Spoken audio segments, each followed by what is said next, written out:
Hare, Hare Ram, Hare Ram, Ram Ram, Hare Hare.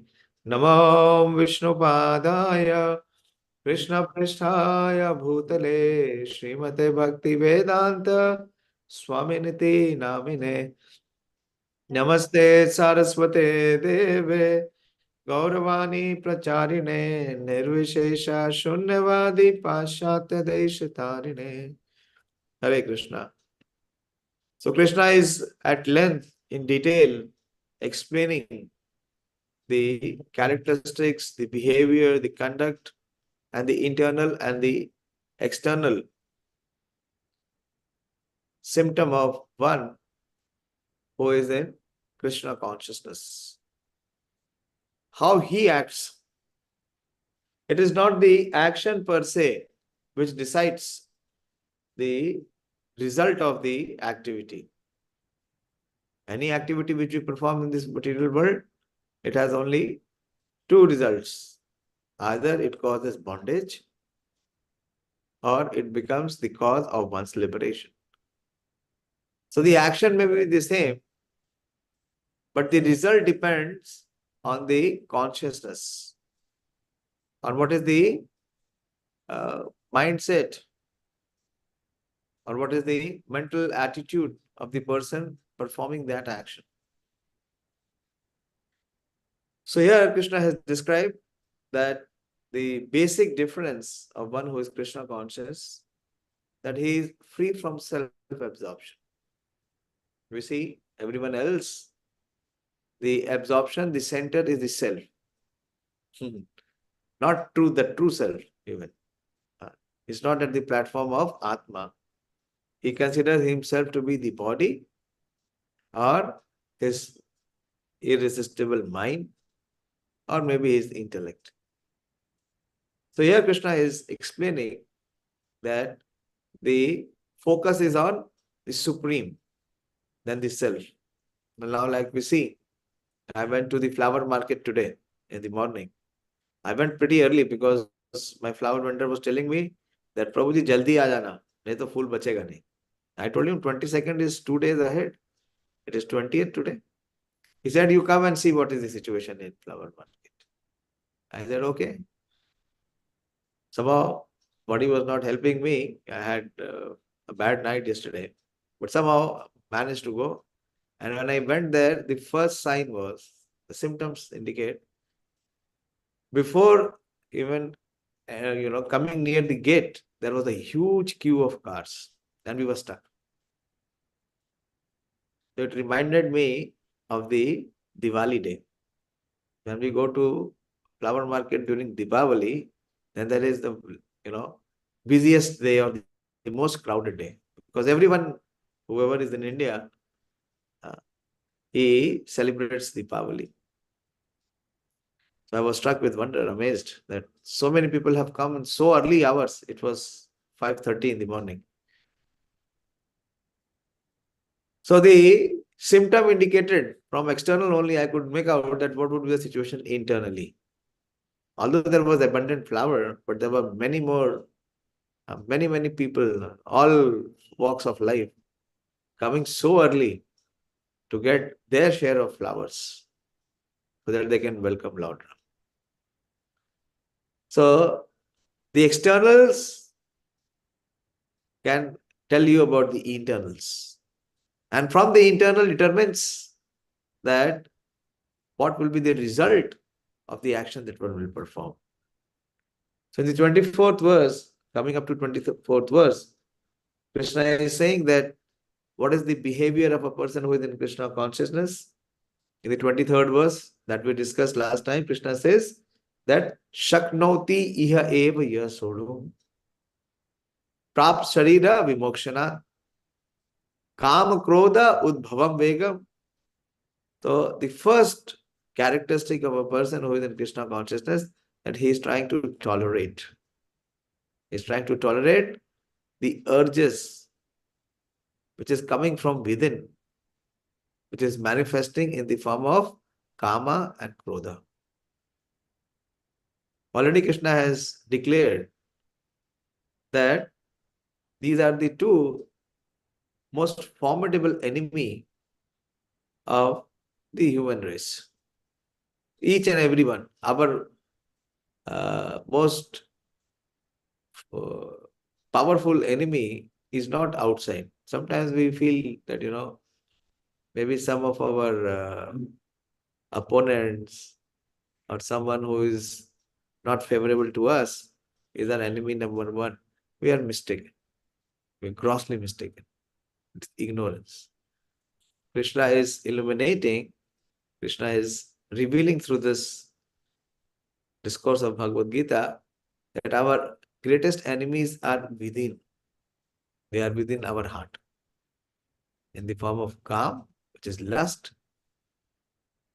and which when satisfied, it converts into the form of greed and pushes one to engage further in the same activity. And when that kāma is not satisfied, when that lust is not satisfied, it converts in the form of wrath. So Krishna says that, and these are the two deadliest enemies, kāma-krodha-vimuktānāṁ. And they are born out of rajogun samudbhava. So how to conquer both? So Krishna gives the solution. How to conquer kāma and krodha. Many times we see, many people come to us also and say that this is one thing that I want to give up. What is that? That the forces of my anger. Hardly anyone comes to say that they are captivated by lust also. But everyone who is in this material world, the material existence means it is captivated by lust. But anyway, they come to us that how can we be free from the forces of anger? गुस्सा बहुत आता है, हम बहुत जल्दी react करते हैं. So Krishna is giving the solution here. What is the solution? What is the solution that Krishna gave that we discussed last time? एक glass ठंडा पानी P low. Leave that place and go somewhere else. Many times, such motivational speakers give such solutions that आपको बहुत जोर से गुस्सा आ रहा है, किसी को आप मारने वाले हो, you just drink one glass of cool water or you leave that place. So what will happen? The boiling point of the anger will melt down. What is the solution Krishna is giving? Yes, there Shilpro. We have to control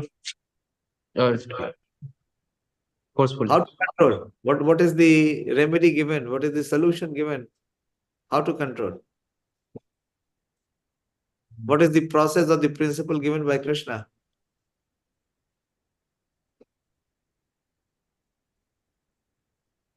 That is what I'm asking. How to control the forces of anger which is arising from within? By mind.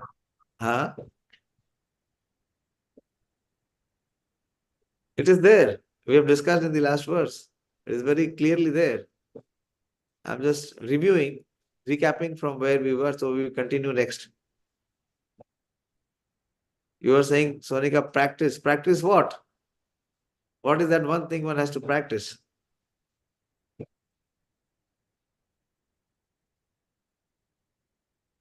You unmute and speak.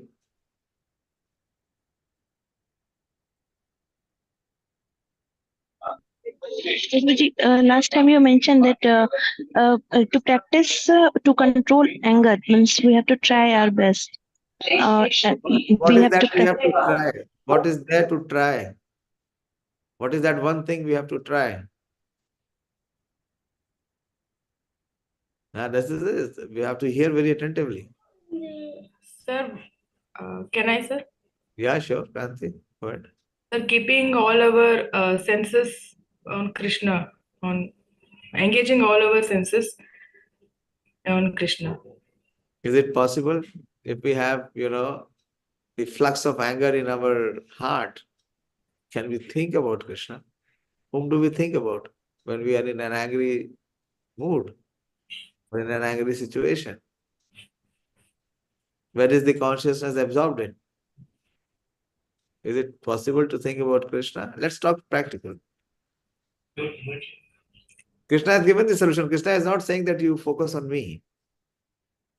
Arjuna, when you are thinking about Duryodhana, and Dusasana, how they insulted Draupadi. You don't think about them, you think about me. Did Krishna recommend that? What is Krishna recommending in the 24th verse, or 23rd verse? Very simple. Pick up simple.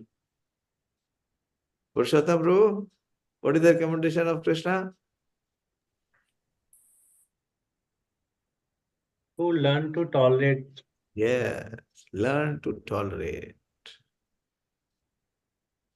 Shakanayati iha eva yashur.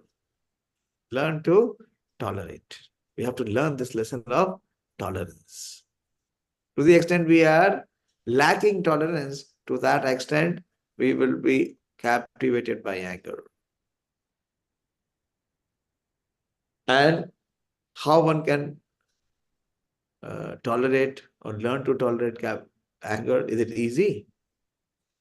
Can anyone externally help us to reduce anger? You go to any physician, any expert consultant, and ask him to give some injection so that whenever you have anger, the anger is, disposed. Is it possible? No. So Krishna has given that process in the 24th verse. How? By focusing inside, not by focusing outside. The materialistic conception is that the life ends with death. But the conception of the impersonalist or the jnani is that life begins after death. But for a spiritualist who is a devotee of Krishna, the eternal life begins as we start to serve Krishna. A very beautiful verse. In Srimad Bhagavatam, Krishna says that the eternal life begins as one starts to serve Krishna. So how to begin to serve Krishna? First hear Krishna. First hear from what Krishna is speaking, what Krishna is recommending, and then gradually accepting and applying it in our normal course of life. So one will become empowered. The empowerment is given by Krishna himself. So now let us see in today's verse that how he purifies himself. How the process of purification can begin to come to the extent of tolerating one's urges, one's emotions, one's anger. Very beautiful verse. Verse number 25. Krishna says, labhante brahma-nirvāṇaṁ ṛṣayaḥ kṣīṇa-kalmaṣāḥ chinna-dvaidhā yatātmānaḥ sarva-bhūta-hite ratāḥ. So labhante brahma-nirvāṇaṁ. So we have discussed in detail what is brahma-nirvāṇaṁ. Brahma-nirvāṇaṁ is coming on the eternal platform, on the transcendental platform, on the platform of soul. How one can come to the eternal platform, to the spiritual platform? When one is kṣīṇa-kalmaṣāḥ. Kṣīṇ means one which is free from. What is kṣīṇ here? Devoid of. Okay. And kalmaṣāḥ means impurities or sins. Previously also, Krishna used this verse. Kalmaṣāḥ. Anyone remembers? Just in few verses back, Krishna used this verse, this word, kalmaṣāḥ. Kalmaṣāḥ means freedom from impurities. Kalmash. Kutasva kalp-kashmanam idam. Vishume samupastitam. Anarijustam asvargyam akirtikaram Arjuna. When Krishna begins to speak in the second chapter, he inquires from Arjuna, my dear Arjuna, from where has these impurities come upon in your heart? So where is this impurities? So unless and until those impurities are there, what is the impurity? The weakness of the heart. What are the weakness of the heart? Kāma-krodha-vimuktānāṁ, and matsarya. So one can not, with these assets in our heart, with these resources in our heart, one cannot become pure. He remains impure. So one cannot become to brahma-nirvāṇaṁ. He will remain to the stage of brahma-bhūta. He cannot become brahma-bhūta. Okay, he will remain at the stage of jiva-bhūta. Again and again, he will be forced in the cycle of repeated birth and death. So first thing Krishna is saying that one has to be kṣīṇa-kalmaṣāḥ. One has to be free from all impurities, from all sins. And how to become free from sins, from impurities? Very beautiful. Krishna says, chinna-dvaidhā yatātmānaṁ. One has to constantly endeavor. What one has to constantly endeavor? Not to be influenced or not to be impacted by the dualities of life. Not to be influenced by the dualities. What are the dualities? Heat and cold. If it is cold, so what? One will not perform his duty. We see now the weather in North India is little cold. Most of the things are affected. Why? People are very, very fragile. Everyone is complaining it is too cold. Where it is cold? Which year it was not cold? The 23 it was not cold. 22 was not cold. Which year there was no cold? But the problem is that the tolerance has gone down. The tolerance of both the body and the mind has been reduced. So here Krishna is saying one who is impacted by the dualities. So he is to be free. Chinna. Chinna means he is having torn off, was released from dualities. What it means, it's released from duality, that means the impact is not there, the influence is not there. It is not controlled by these changes, these cyclical changes. Whether it is gain or loss, whether it is victory or defeat, whether it is favorable or unfavorable. So one is not at the platform of liking and disliking, not on the mental platform. He is at the higher platform. He is at the platform of performing his duty. So he is chinna-dvaidhā yatātmānaṁ. Very important is yatātmānaṁ. He is constantly endeavoring. So endeavor has to be there. One has to make an effort. Without effort, it will not happen. One has to learn to tolerate. One has to make effort to overcome the dualities which keep us, which force us to remain on the mental or the material platform. So one cannot experience the happiness of the soul, or what to say of the happiness of the super soul or the Supreme Lord.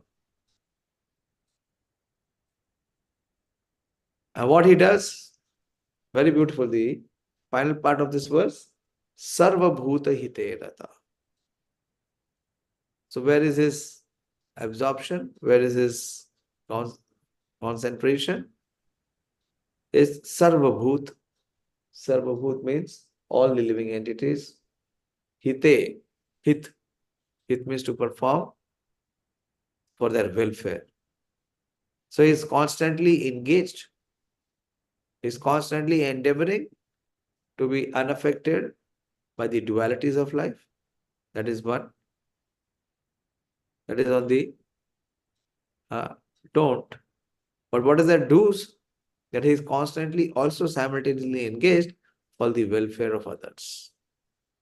But to the extent one is engaged and constantly attempting to conduct welfares of others, not thinking about his own self in terms of mind and body, To that extent, he can be freed from the dualities of life.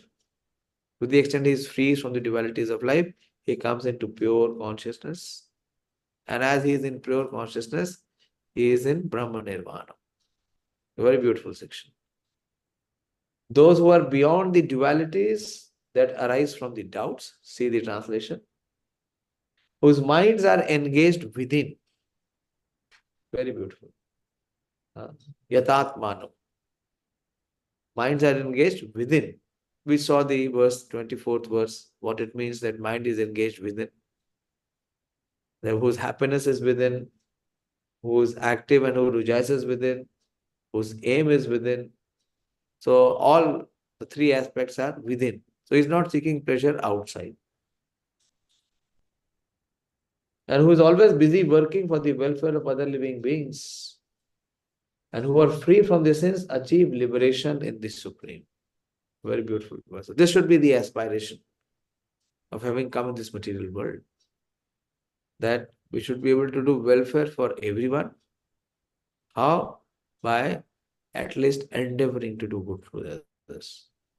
How we can do that welfare is give this eternal knowledge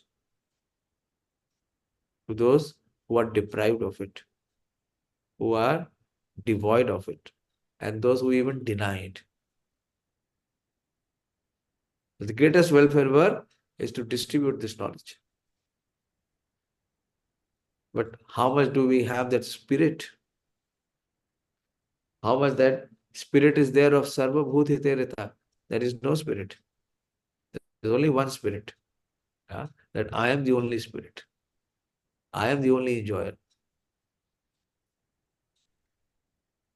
So here, Srila Krishna is focusing that what is his external behavior? That is sarva-bhūta-hite. And what is his internal consciousness? Is chinna-dvaidhā yatātmānaṁ. He is not affected by the dualities. Whether it is heat and cold, whether it is profit or loss, whether it is victory or gain, whether it is insult or there is famine. So he is not affected by it. He is unaffected. Only a person, see the purport, only a person who is fully in Krishna consciousness can be said to be engaged in the welfare work of all living entities. This is the very important principle Srila Prabhupada is giving upfront. That unless and until one is Krishna conscious, one is connected with Krishna, how can he perform any welfare work? Please understand that the social work and the welfare work are completely different. They are on the different platform. Social welfare work is completely on the material platform. What Krishna is recommending here is the spiritual welfare, the eternal welfare. So unless and until one is Krishna conscious, how can he perform welfare? When he does not know what is well, so how can he fare? So the first qualification is that one must become Krishna conscious. So what it means to be Krishna conscious? And here Prabhupada is saying, only a person who is fully in Krishna consciousness can be said to be engaged in the welfare work of living. He can only be said to be. Whether he is actually doing it or not is another question. But unless and until one is Krishna conscious, there is no possibility of performing any welfare work. Can you give some examples? Or what is your understanding? Any example?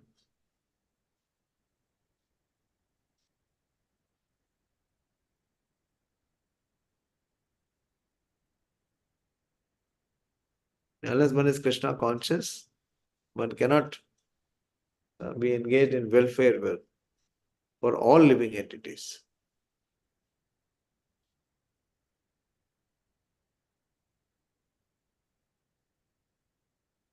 Let's have some participation to understand this principle also.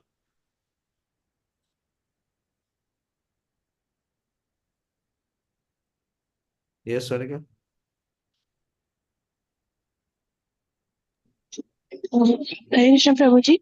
Prabhuji, without being Krishna conscious, one can do charity just for name and fame. But the charity is just done for the particular body, not for the soul. So it is not actual welfare, Prabhuji. Okay. Okay. It's a little more clearer, a little more convincing.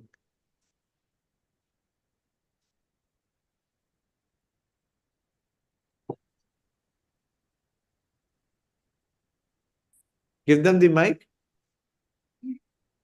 Dulamani, give them the mic. They can speak. Hare Krishna, Prabhu. Hare Krishna. Yeah. I think the best example would be Srila Prabhupada ji himself, because he has मतलब जो soul के बारे में जो soul का welfare कर रहे हैं, that is the best way. जैसे कि गोपी गीत में गोपियों ने गाया है कि तब कथामृतम तप्त जीवनम, मतलब जो कथा का दान करते हैं वो बेस्ट दान होता है. और जो कथा का श्रवण कराते हैं, जो कृष्ण को दान करते हैं, मतलब जो कृष्ण का भक्त बनाते हैं, वो सबसे बेस्ट दान होता है. वो दूसरे सोल का मतलब वेलफेयर होता है ताकि उनका रीबर्थ ना हो. Very good. You know Gopi Geet. Very good. What's your name? Sanjana. Okay, Sanjay. Thank you. Thank you for your very inspiring answer. Good. Very simple. Prabhupada gives one simple example. If someone is hungry, if you give him one meal, then do you actually do welfare to him? Why? Because if you give him meal in the morning, in the evening he will become again hungry. So have you actually helped him? So how can you do welfare to him? If you learn, if you uplift him, or if you make him capable to earn his meals, then his hunger is satisfied forever because he is in a position to earn his meal. But if he remains unemployed, then every time he remains hungry. You have not helped him. So the root of suffering of soul is because he is Krishna unconscious. He has lost his relationship with the Supreme Lord Krishna. So he is suffering. And one example, classic example is given. That there was a young boy. He went with his father to see the exhibition in the town. He was a village boy, simple-hearted. And somehow in the exhibition there was a lot of crowd. Like we went to the flower market, so much crowd. Difficult to keep together. It was so busy. So he lost his father. He lost the touch of his father. And what the child will do when he loses his father? He will search for him. And the child started to cry. And when he was crying, those who were other people in the fair, the exhibition, they felt pity. So somebody thought that he would be hungry. So one kind person took him to the food stall, told him that, son, whatever you want, you can eat. So for some time, the boy was happy. He was engrossed in eating what he likes. After he finished eating, then what happened? Again, he started searching his father and he could not find his father. And fear came in his heart and he started crying. So some another gentleman came. He thought that the boy wants to have some entertainment. So he gave him a free ticket to go on to the best swing in the exhibition, to take a joy ride, free joy ride. So the boy, when he was in that ride, he again forgot his father and he was enjoying the ride. And when the ride was over, then again he became, unhappy, sad, because he was searching his father. So in this way, we are also having so many material aspirations, which we are thinking that by having money, by having beautiful partner, or by having some post, position, car, phone, we'll become happy. But are we able to be happy? Is this the welfare? If tomorrow is some politician he will distribute for his party some mobile phone to people. People will accept that mobile phone and go and vote for him.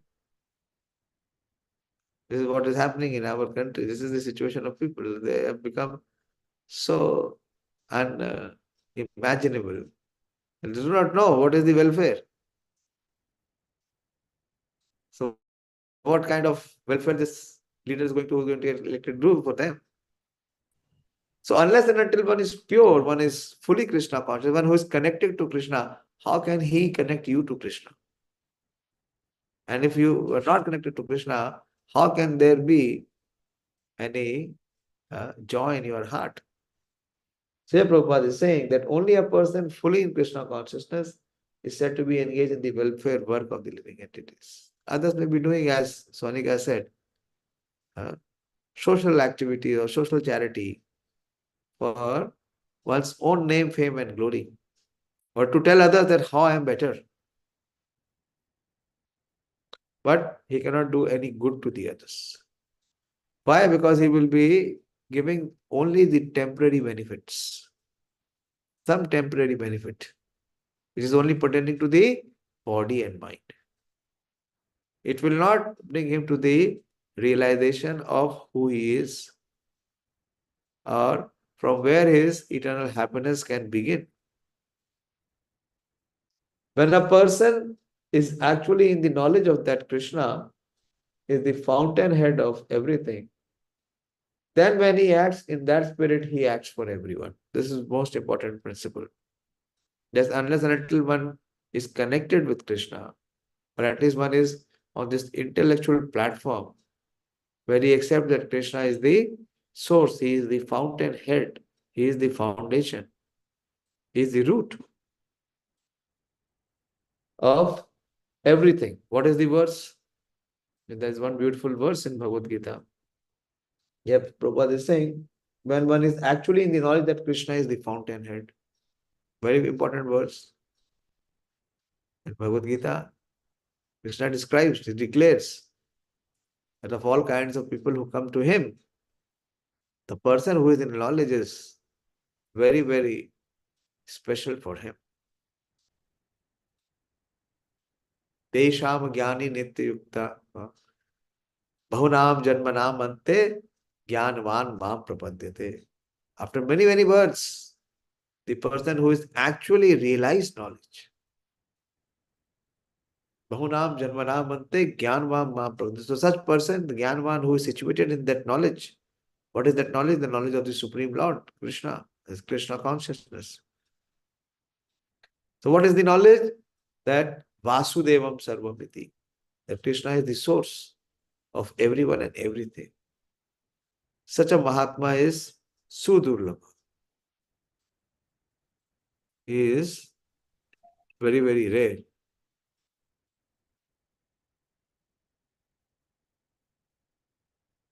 So Krishna consciousness means that one is in knowledge of Krishna. Now what is Krishna's position? And also being situated in knowledge of one's own position.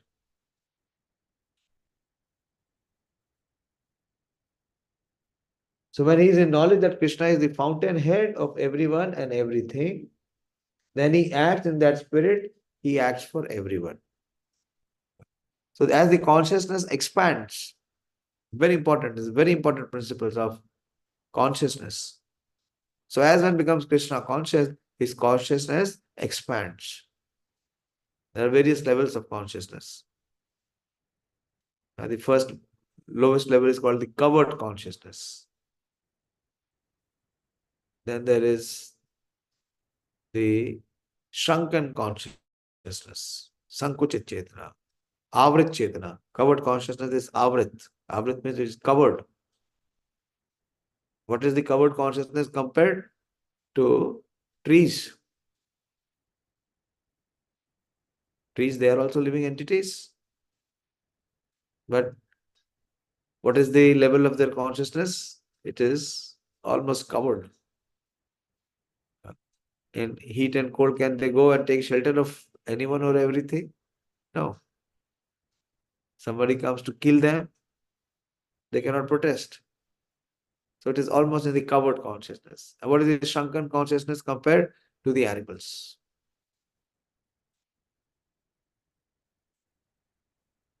The animals, their consciousness, you cannot teach them. Can you teach them Bhagavad Gita? No, not possible. Although they are doing the four activities, what we are also doing, eating, sleeping, mating, and defending. But their consciousness is not evolved to accept the principles of knowledge. So they cannot be taught this lesson of Bhagavad Gita. They cannot be told that you are not this body, you are soul. If you say, tell them anytime, but the result and the response will be the same every time. So then there is the human consciousness also have many, many stages. So it begins from which is called the budding consciousness.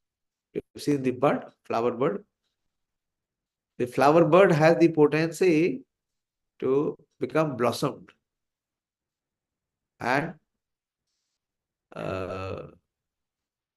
manifest the fragrance. But if you smell a bud, have you smelled a rose bud? Have you ever experienced it? Do you get the fragrance from the bud? No, you don't get the fragrance from the bud. The fragrance is there inside the bud. No, but the fragrance is not manifesting. That is called the budding consciousness. The budding consciousness is coming in this human form of life, but not making an attempt to know what is the purpose of human form of life. So that is like a bird which is closed. It has the fragrance, it has the beauty, but it is not manifest. That is the budding consciousness. So where people are only interested like animalistic affairs.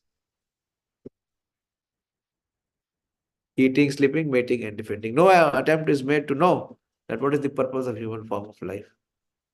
So although it is like a flower, this human life is as beautiful as a fragrant, fully blossomed flower. But endeavor has to be made. Twice Krishna is saying yatātmānaṁ. Yatan has to be made. Effort and endeavor has to be made.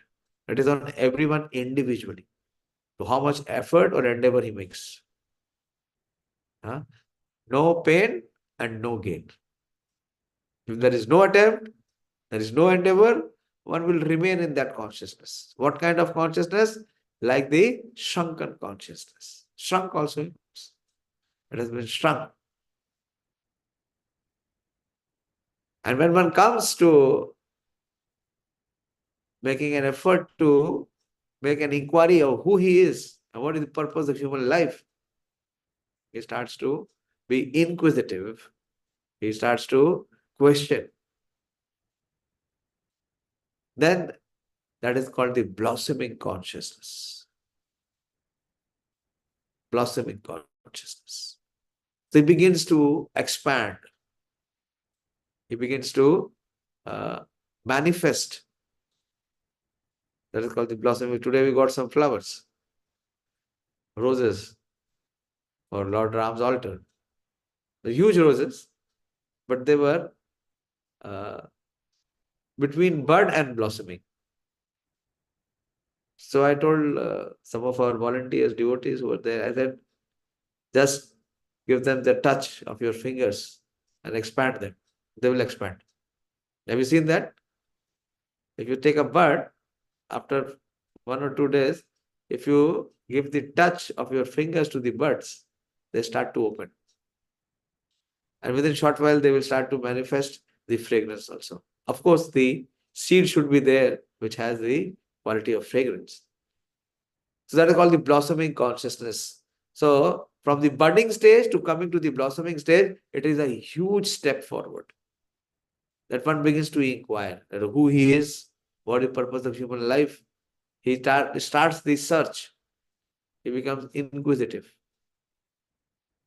So that is the human platform, is to inquire. It is called jigyasa. Which jigyasa? Brahma-jigyasa. That is the blossoming consciousness. It starts to expand. It starts to blossom.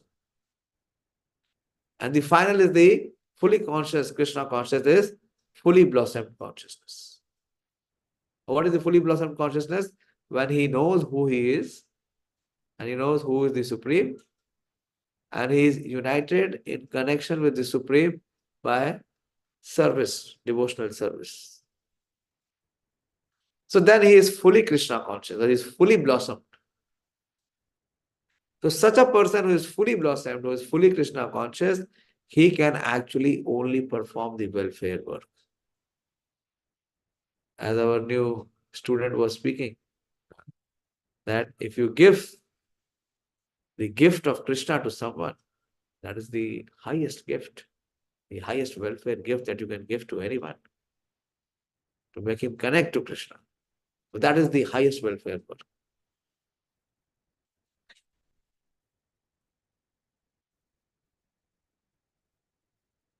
So when he acts in that spirit, he acts for everyone, knowing well that Krishna is the supreme absolute truth, the fountainhead. He is the one who is our eternal Father. He is the one with whom we have to cultivate our eternal relationship. The suffering of humanity are due to forgetfulness of Krishna as the supreme enjoyer, the supreme proprietor, and the supreme friend. So all the suffering and the sins are there because one's conception is not clear. What is the conception? The conception that everyone is thinking in this material world that he is the enjoyer. Why Krishna has to be the enjoyer? People come to temple, why? Most of the people come to temple so that they can ask Krishna or they can request Krishna to fulfill their enjoying plans, their desires. क्यों खड़े हैं आप यहाँ मंदिर में? आखिर अयोध्या में भगवान आएंगे. I was seeing one survey. They were saying that every month, every year, at least 12 crore people are expected. So I was analyzing, 12 crore in a year means every month 1 crore people. And every month 1 crore people, how many people every day? How many lakhs of people every day? There are only 30 days in a month, na? So at least 3 lakh people every day. More than 3 lakh people every day. Someday there will be 10 lakhs also. Million people every day. So many people will come. Are they really coming to serve Lord Ram? Are they really coming to Ayodhya? Are they welcoming Ram? Or what are they going to Ayodhya for? So the Lord Ram has appeared so that the Lord Ram can fulfill their desires for their enjoyment. Prabhupada is saying here that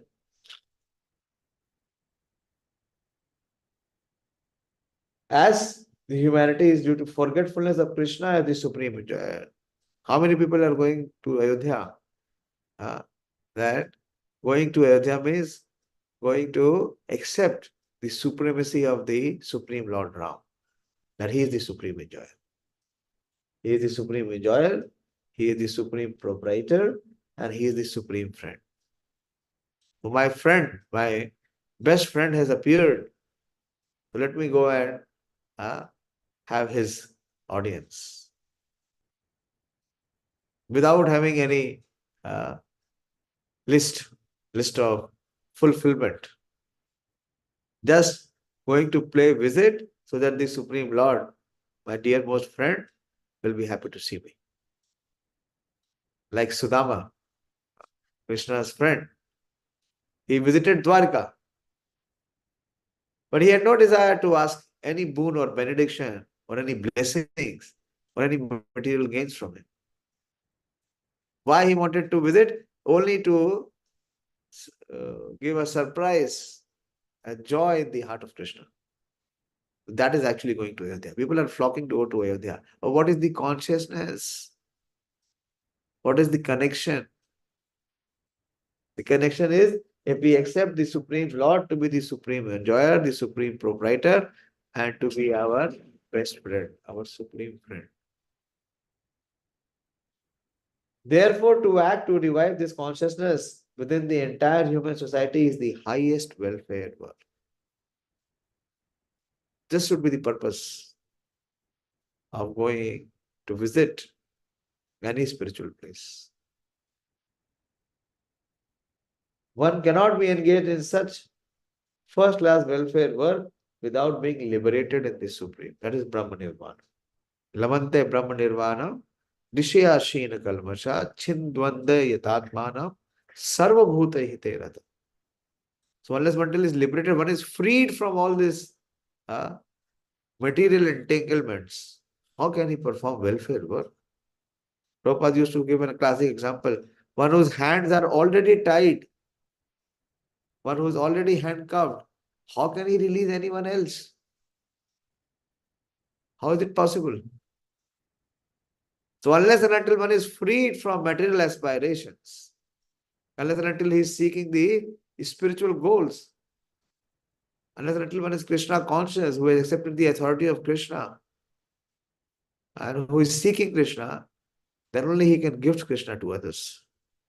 Prabhupada used to say, one who does not have, how can he give?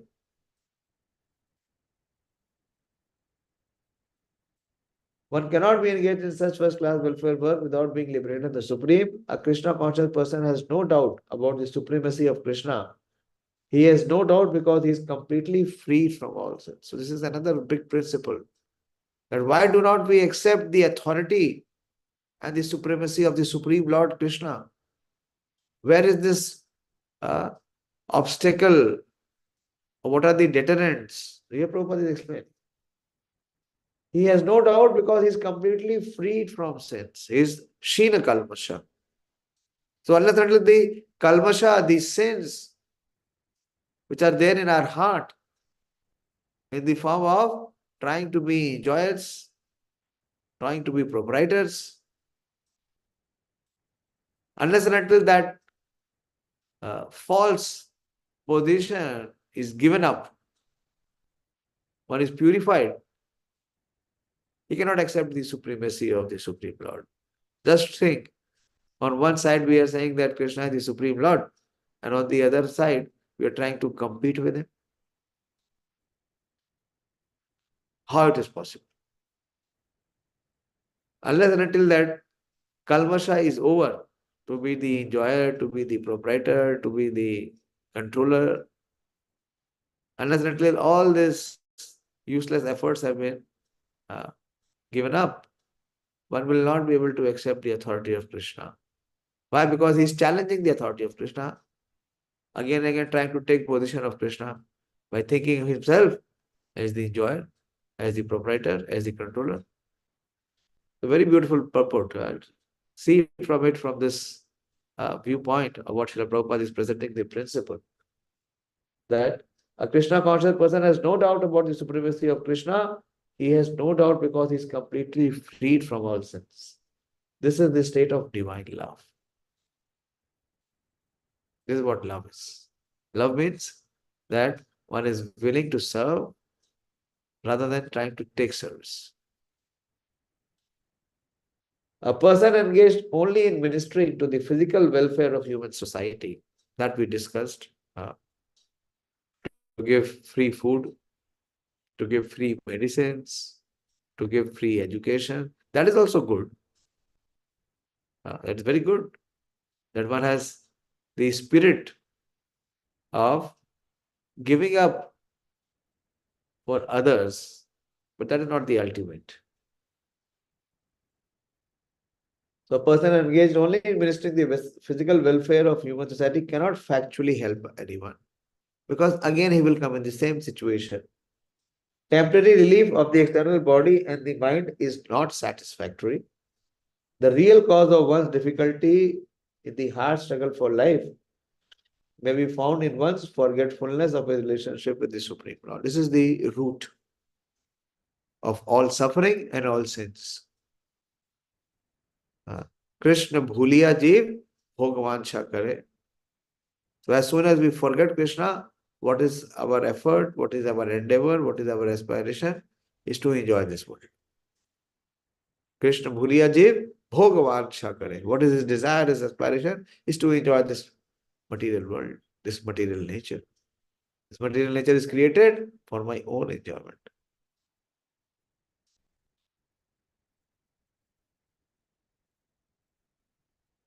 The real cause of world difficulty in the hard struggle for life may be found in one's forgetfulness of his relationship with the Supreme Lord. When a man is fully conscious of his relationship with Krishna, he is actually a liberated soul, although he may be in the material tabernacle. So he may be in the material existence. He may be in this material world, in this material body, within the influence of the three modes. But still, he is not impacted or influenced by it.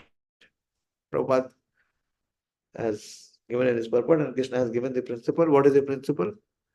It is from this chapter only. Krishna spoke. Now, how can he be free from the material tabernacle? What is the example Krishna is giving in this chapter? You discussed. There is a verse.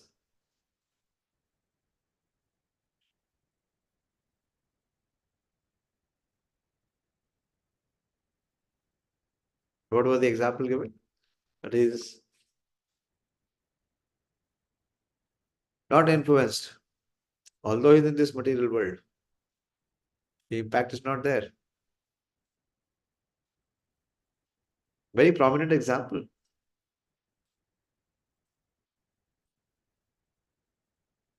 No one remembers. Maybe a month back, not even a month back, we studied that verse.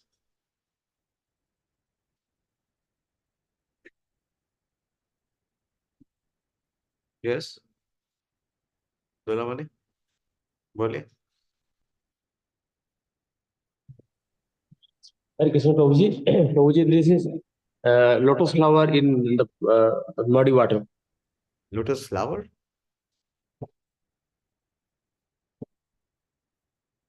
It is lotus leaf.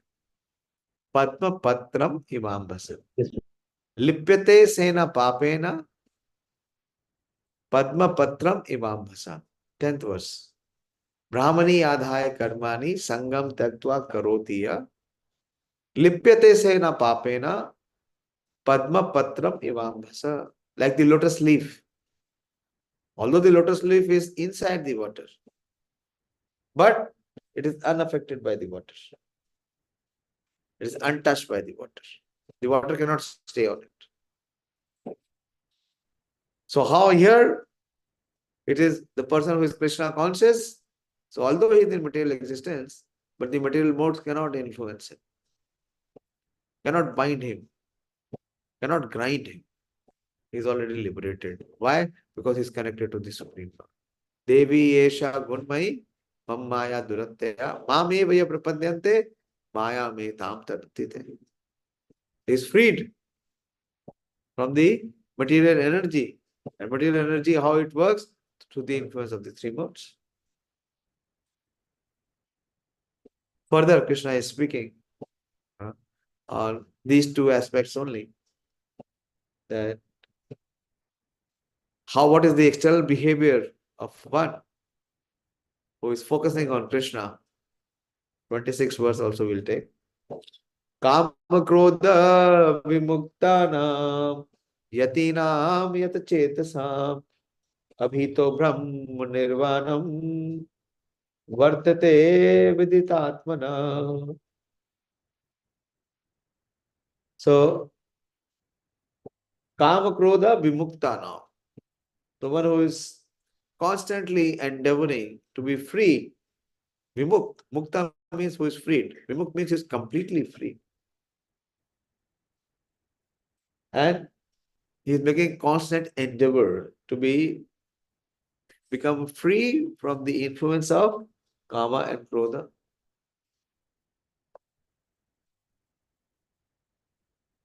Yatīnāṁ. Yatīnāṁ means those who are self-disciplined persons. Those who are saintly persons. Like Yatiraj. Yatiraj is the name for Srimad Ramanujacharya. He is the fountainhead of all the sannyasis, those who are in the renounced order. And yata-cetasām. Yatīnāṁ yata-cetasām. Constant endeavoring to have control over the mind. So what is the result? For those who are trying to be free from kāma and krodha, and they are trying to regulate and control the mind, they are abhito brahma-nirvāṇaṁ. Abhito, from the Hindi word abhito, quickly. Abhi, immediately. What is the result? Brahma-nirvāṇaṁ. And we have discussed what is Brahma-nirvāṇaṁ. That he is in Krishna consciousness. He is in transcendental consciousness. He is connected with the Supreme Lord. Abhito brahma-nirvāṇaṁ, immediately. And vartate viditātmanām. Those who are free, let us see the translation, that those who are free from anger and all material desires. This is kāma-krodha-vimuktānāṁ. Who are self-realized, self-disciplined, and self-disciplined is yatīnāṁ, yata-cetasām. And constantly endeavoring for perfection. They are constantly endeavoring for perfection. This is cetasām or cheshta. But both the things. Consciousness also is connection with the Supreme Lord. And that it is not that only consciousness. They are not performing activity. Both are there, combined. So activity is performed on the basis of consciousness. So they are constantly endeavoring for perfection, are assured of liberation in the Supreme in the very near future. So Krishna will bless them, or Krishna will uplift them to be freed. Prabhupada gives a very beautiful purport. Prabhupada quotes two very important verses. Of the saintly persons, yatīnāṁ is the saintly person, or one who is disciplined. Of the saintly persons who are constantly engaged in striving towards salvation, one who is in Krishna consciousness is the best of all. The Bhagavatam 4.22.39 confirms this fact as follows. Yatapāda pankaj palash vilash bhaktya karma-shayam krathitam udgrātayanti santah tadvānariktamatayo yatato api aruddha shrota ganastam aranam bhajavasudevam. This is from Srimad Bhagavatam, 4th canto, 22 chapter and 39 verse. Most likely this is the discourse of Prithu Maharaj. So here it is recommended that just try to worship in devotional service. Vasudeva is the Supreme Personality of Godhead. Even great sages are not able to control the forces of the senses as effectively as those who are engaged in the transcendental bliss by serving the lotus feet of the Lord, uprooting the deep-grown desire for fruitive activities. We see that so many examples come. So many sages who were having so-called perfection in the sense control, in the mind control. What happened? When the object of the senses came in front of them, their control was loose. Their control was lost. But for one who is performing devotional service, so many times we have discussed, when one is performing devotional service, who controls? Krishna as Rishikesh controls. So for them, there is no possibility of losing the situation. In the conditioned soul, the desire to enjoy the fruitive results of work is so deep-rooted that it is very difficult even for the great sages to control such desires despite great endeavors. A devotee of the Lord constantly engaged in devotional service in Krishna consciousness, perfect in self-realization, very quickly attains liberation in the Supreme. Owing to his complete knowledge in self-realization, he always remains in trance. To cite an analogous example of this very beautiful verse, one of the very, very inspirational verse. Darshan dhyayen samsparshe matsya kurma vihangana swani apatyani pushnanti tadaham api padmaja. So Padmaja is Lord Brahma. Where did he manifest from? He appeared from the lotus, the Padma. And Ja means to take birth. Yehi samsparshija bhoga. The few verses before we discussed. So Ja means to take birth. So Padmaja means one who has taken birth from the lotus. So that is Brahmaji. So who is speaking? Lord Vishnu is speaking to Brahmaji. What is Lord speaking? He is saying, first thing is darshan. One who has darshan of the Supreme Lord, or one who meditates on the Lord, which is called dhyayen, and samsparshe. Samsparshe is to have touch. So the Supreme Lord Vishnu is telling very affectionately to Brahmaji that by darshan, what happens by darshan? The mother fish. You know how the mother fish feeds the child, the infant, just by looking at her. That's it. Darshan. And the hyena, the tortoise, mother tortoise. Although the mother tortoise is in the water, but where her eggs are, the eggs are not on the water. The eggs are on the land, in the sand. So how she hatches the eggs? Not by sitting on the eggs like the other species do. She is already in the water. But what she is doing? She is just meditating. She is thinking. She is thinking about those eggs or her offsprings. And the eggs become hatched and the baby appears. And some sparshes. This is vihangana. Very beautiful. One of my very inspirational words. Darshan dhyayen samsparshe. So the Supreme Lord is telling Brahma, if these species of life, like the Matsya, Kurma and Vihangana, they can maintain their offsprings just by touching, just by meditating and just by seeing them. Swani apatnyani pushnanti. By vision, see the translation now.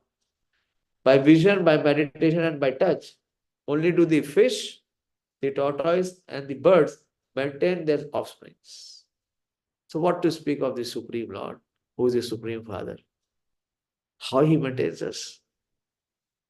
Similarly, I do also, O Padmaja, O Lord Brahma. So Prabhupada is mentioning, the fish brings up the offspring simply by looking at them. The tortoise brings up its offspring simply by meditation, although the mother tortoise is inside the water. The eggs of the tortoise are laid on land and the tortoise meditates on the eggs while in the water. Similarly, the devotee in Krishna consciousness, although far away from the Lord's abode, can elevate himself to that abode simply by thinking of him constantly. How we can connect is by, Prabhupada is saying, simply by thinking of him constantly. How is it possible to think of Krishna constantly? Even while chanting Hare Krishna, we think of anything and everything apart from Krishna. Simply by thinking of Krishna constantly. That is only possible when it is kṣīṇa-kalmaṣāḥ. When one is free from all desires for self-enjoyment. When one is completely pure. By engagement in, now Prabhupada is giving a practical solution. By engagement in Krishna consciousness, he does not feel the pangs of material miseries. This state of life is called brahma-nirvāṇam, or the absence of material miseries, due to being constantly immersed in the Supreme. So how we can be thinking of Krishna constantly? How we can be connected to Krishna constantly? through the medium of performing devotional service. As we are performing devotional service, as we are engaged in devotional service, we are connected with Krishna. We are serving Krishna. We are pleasing Krishna. So we are free from the material tabernacle. Very beautiful word Prabhupada has given us. Material tabernacle. Although one will exist in this material world, in the material body, with the material mind and senses, the influence of the modes, but he will not be affected by it. Miseries are there, but suffering is optional. So that protective shield is coming from Krishna when one is serving Krishna. But to the extent one is engaged in devotional service, although we will be in this world, but will be free from the miseries of this world. A Krishna conscious person is always joyful. He rejoices. For him there is no suffering. If he is actually Krishna conscious, there is only one suffering, that he suffers because of the suffering of others, to see them that they are Krishna unconscious. So this is the greatest welfare work, is to make others become Krishna conscious, to release them from their source of suffering, from the root of their suffering. Hare Krishna. I'll stop here. It is almost near to 9. There are only 3 verses left. Next time we'll try and cover them. Hare Krishna. So Krishna is giving here both the external symptoms of one whose consciousness is merged in Krishna, who is self-realized, who is liberated. In the 2 verses we discussed, mainly what is the platform of personal Krishna consciousness. The first most important thing is sarva-bhūta-hite ratāḥ. A preacher was actually a preacher. If he has that preaching spirit, he will think of welfare of others, not always thinking about self. What the self is? The body. And temporary. He is ignorant. He is in ajnana. And second, as a practitioner for us, what we have to do? We have to tolerate. What we have to tolerate? The forces of lust and anger. They will be there. They will be coming. But we should not connect to them and not allow them to control us. We have to keep the control in the hands of Krishna and his representatives. So then we are safe and secure. Then kāma and krodha cannot overpower us or overwhelm us. That Krishna is saying for such a person, it is very shortly, very near future, he'll be liberated. He'll be connected with me. Abhito brahma-nirvāṇaṁ vartate viditātmanām. Okay, so I'll stop here. Any question, any discussion from your side? I'm very happy to see students very sincerely trying to assimilate the message of Krishna. Very important. Krishna will be highly pleased when he says that one soul is making an effort to hear and know what he is speaking. Very rare in this material world. People have become so deaf and so blind, and they are suffering, but still they have no sense to realize that they are suffering. So that awakening itself will take many, many births. Thank you for coming in this cold, unfavorable conditions and patiently hearing what the Supreme Lord is recommending for us for our own welfare. The greatest welfare is this message of Krishna. But how many are able to hear and accept? Only few blessed ones. Hare Krishna.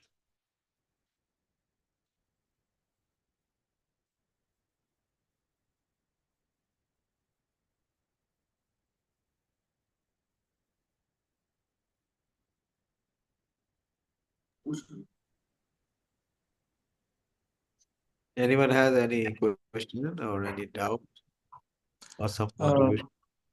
Prabhuji, I want to ask one question. Okay.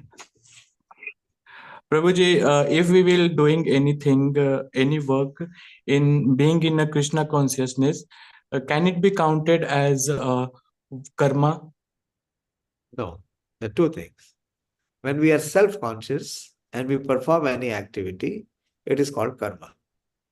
Is it?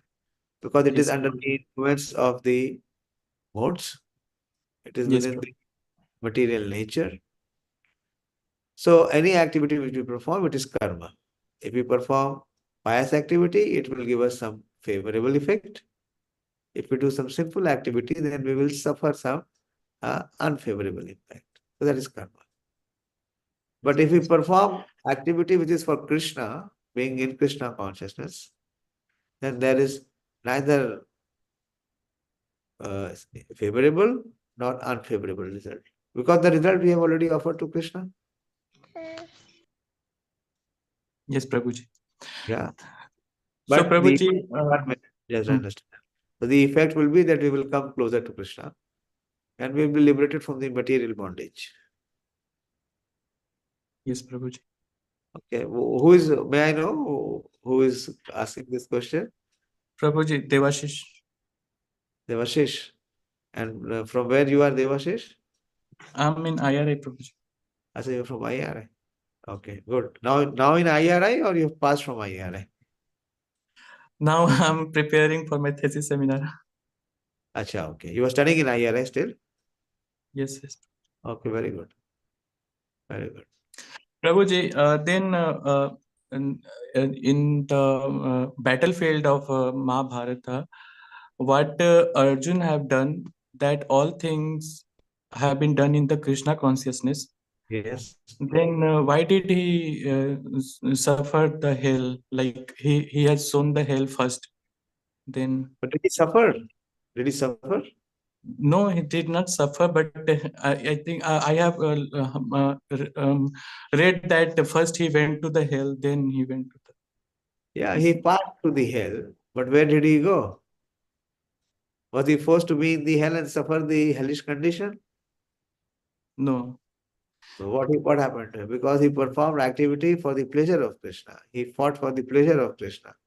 He fought for establishing the dharma which Krishna came to give us. So there was no reaction to it. So This is what it is. Padma Patra Imam Bhasa. And although he had to go through the hellish planet, but the hellish conditions were not enforced on him.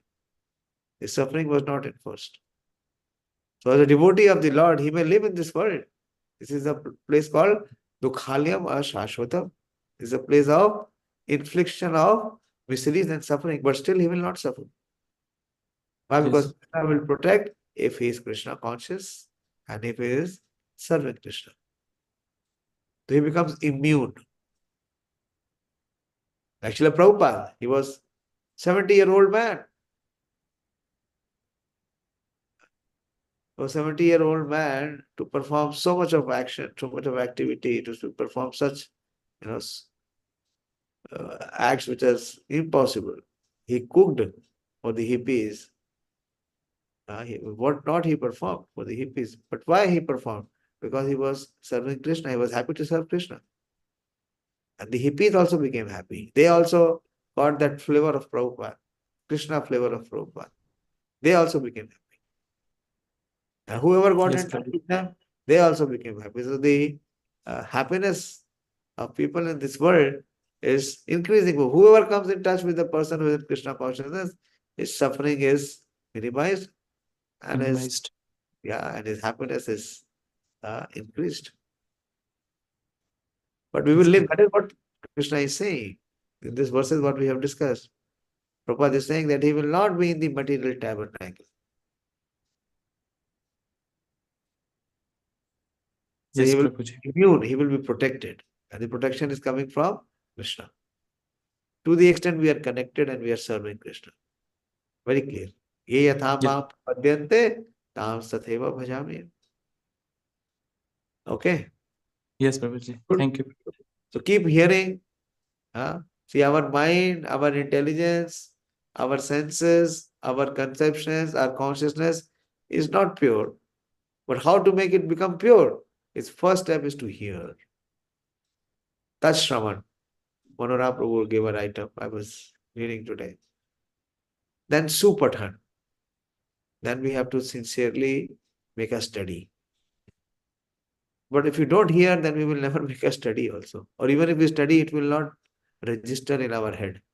What to speak of heart. Yes, Prabhuji. Okay? Thank you. Thank you, Prabhuji. Hare Krishna. Dayashil Prabhu, anyone has question from your assembly?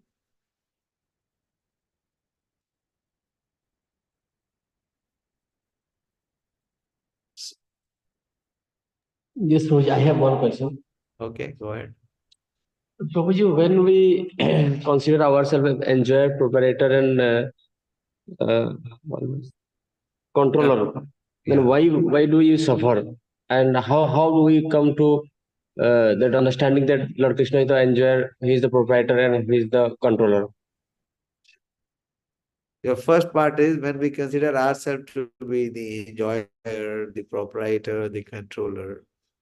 It is because of our lack of knowledge of Krishna. Because we are Krishna unconscious, so we think we are the Lord. What Krishna says, what Prabhupada says, how is the first fall down? When we think we are the product of matter, and this world is created for our enjoyment. So that is the first thing, is that one is Krishna unconscious. That means he is forgetful of Krishna.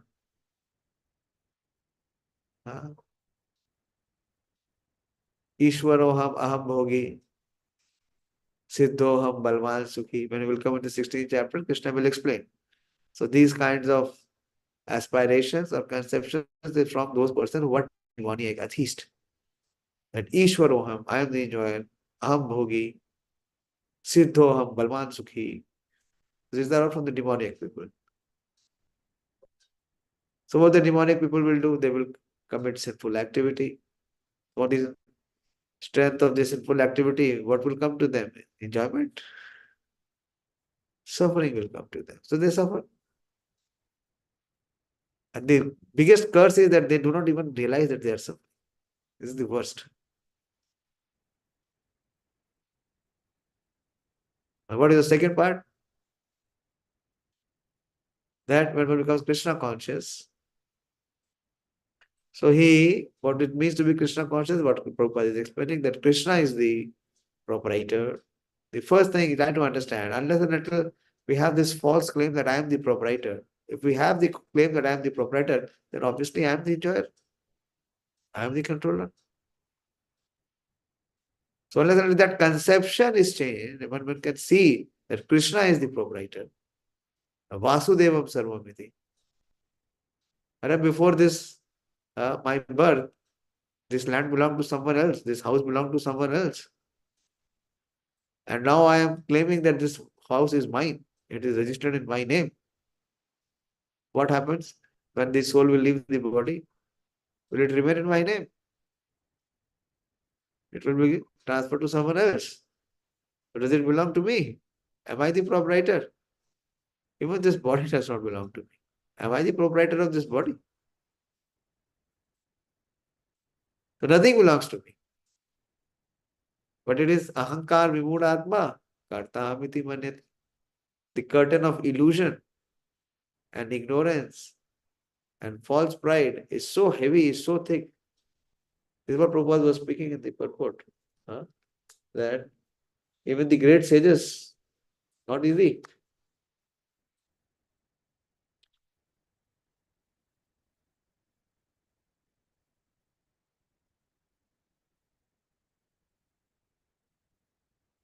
The conditioned soul, the desire to enjoy the fruitive result of work is so deep. See the purport.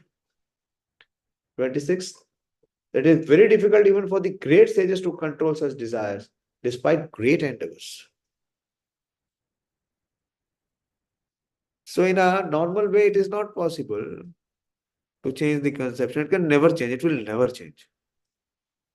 Like the seed has been put in the soil, which is a guava seed. So every time, what kind of fruit will come? Only guava fruit will come. How can a papaya fruit come? It will never come, or a mango fruit come. So the seed has to change. If the seed is the change, is accepting the parampara. Accepting the parampara means serving for the pleasure of the superiors. Although I do not like it, but because I have been asked, it is my duty, and I have my desire also to please my spiritual authorities. So I will do it. Everyone is going beyond his nature. He is going beyond his conditioning. That is how we pierce and how we grow out of our conditioned nature. If we don't do that, we will never be able to come out. We will remain in the same shell, life after life. So the forces of anger and lust, can it be controlled? It can never be controlled. But how we can overcome? When we have this aspiration that someone is superior to us and I want to serve him, I want to please him, then one is empowered. Then one can go beyond the conditioning and do those extraordinary acts which are not ordinarily possible for him. That is called empowerment. So Krishna is empowering us through these verses of Krishna, Bhagavad Gita. What we have to do, we have to give up the propensities of lust and anger by practicing the process of Krishna consciousness, coming down in parampara system.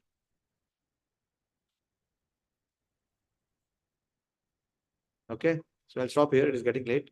I have some service.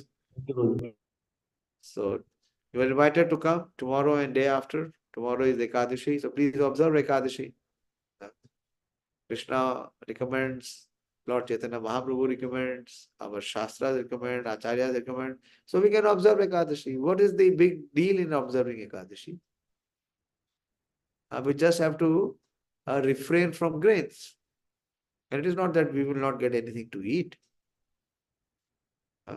Just give up for 1 day or 2 days in a month abstaining from grains and get the blessings of the Supreme Lord and His representatives in our life. If we fast on Ekadashi, you see, the forces of anger and the forces of lust is much less as compared to other days. Thank you very much. Srimad Bhagavad Gita ki jai. Srila Prabhupada ki jai. All glories to the assembled devotees. Hare Krishna.